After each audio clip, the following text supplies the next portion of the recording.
শেষ পর্যন্ত নতুন পে স্কেল হলো। আমরা আজ দেখব কিভাবে নতুন পে স্কেলে বেতন নির্ধারণ করা হয়। আমরা জানি সাধারণত দুই পদ্ধতিতে বেতন নির্ধারণ করা হয়ে থাকে। প্রথমত পার্থক্য যোগ পদ্ধতি, দ্বিতীয়ত ইনক্রিমেন্ট ফ্যাক্টর পদ্ধতি। আমরা এই দুই পদ্ধতিতে কিভাবে পে স্কেল দিলে নতুন বেতন বা মূল বেতন নির্ধারণ করতে হয় সে সম্পর্কে বিস্তারিত জানব।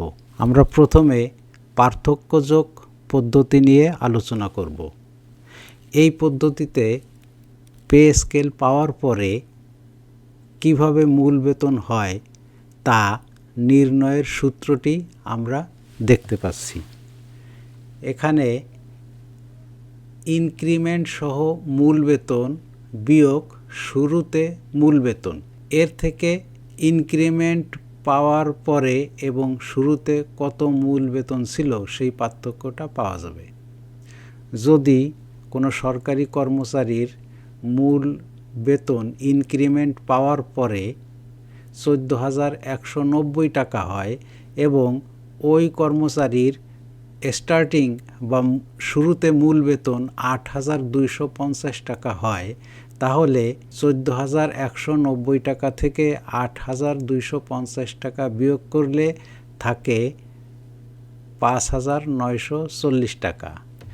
এই 5,940 টাকা ওই কর্মচারীর ইনক্রিমেন্ট হিসাবে যোগ হয়েছে বলে আমরা জানি। এখন দেখব যে সমস্ত কর্মচারীর ইনক্রিমেন্ট পেয়ে মূল বেতন 14,190 টাকা হয়েছিল, পে স্কেল দেওয়ার পরে তার যদি মূল বেতন 20,000 টাকা হয়, অর্থাৎ পে স্কেলে শুরুতেই যদি তার 20,000 টাকা মূল বেতন হয়, সেই ক্ষেত্রে আমরা দেখতে পাচ্ছি যে নতুন মূল বেতন হবে পে স্কেলে ধার্যকৃত মূল বেতন যোগ পার্থক্য। তো এখানে পে স্কেলে যদি তার ধার্যকৃত মূল বেতন 20,000 টাকা হয়, তাহলে এর সাথে 5,940 টাকা সেটা যোগ হবে। এখানে দেখা যাচ্ছে যোগ হয়ে 25,940 টাকা তার মূল বেতন হয়।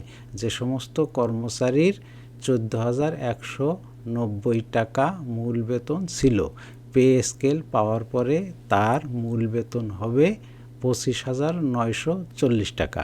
এবার আমরা দেখব ইনক্রিমেন্ট ফ্যাক্টর পদ্ধতিতে তার মূল বেতন কত হয়। এজন্য আমাদের প্রথমে ইনক্রিমেন্ট ফ্যাক্টর নির্ণয় করতে হবে। ইনক্রিমেন্ট ফ্যাক্টর নির্ণয় করার সূত্র হলো ইনক্রিমেন্ট সহ মূল বেতনকে শুরুতে মূল বেতন দিয়ে ভাগ করতে হবে। আমরা এখানে দেখতে পাচ্ছি কোনো একজন কর্মচারীর ইনক্রিমেন্ট পেয়ে মূল বেতন হয়েছিল 14,190 টাকা এবং তার শুরুতে অর্থাৎ তিনি যখন চাকুরিতে যোগদান করেছেন তখন তার মূল বেতন ছিল 8,250 টাকা। এখন 14,190 টাকাকে 8,250 টাকা দিয়ে ভাগ করলে 1.72 হয়।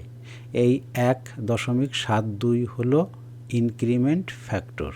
যদি ওই কর্মচারীর মূল বেতন বা পে স্কেল দেওয়ার পরে মূল বেতন হয় 20,000 টাকা, তাহলে তার সর্বশেষ সাকুল্যে মূল বেতন কত হবে সেটা দেখব।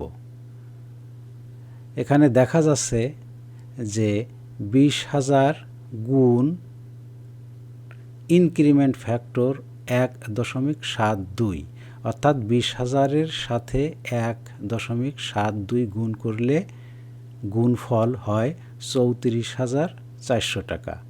তাহলে আমরা দুই পদ্ধতিতে বেতন নির্ধারণ শিখলাম।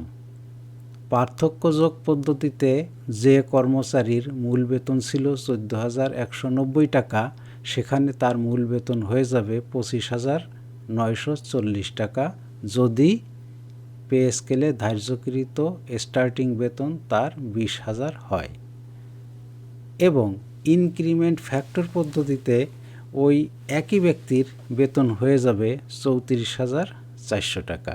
নিশ্চয়ই আপনারা বুঝতে পারছেন। যদি কোথাও বুঝতে অসুবিধা হয় দয়া করে আমাকে নক করবেন, আমাকে জানাবেন। আমি যতটুকু জানি আপনাদের জানাতে চেষ্টা করব। ধন্যবাদ সকলকে।